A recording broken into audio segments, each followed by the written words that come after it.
Here's the thing about day trading, right? We talked about the average win being smaller, the average loss being smaller. Commissions, right? So your first place finisher, they only paid about $650 in commission.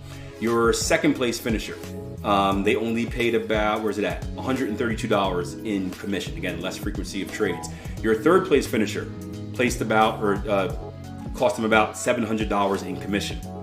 This guy or girl, trader person, $1,763 in commission. And this is what I spoke about earlier, right?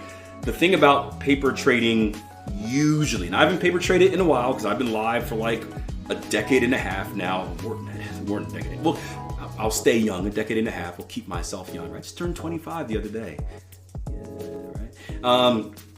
But back in my day, when you demo traded, there were no commissions, there were no spreads, right? Everything just worked perfectly. So I would have my data, but then I would trade live and there'd be these other fees and it didn't make sense. And those fees chop into your return on investment. Specifically if you're gonna be a day trader, right? Because you're getting these commissions and spreads paid per trade, right?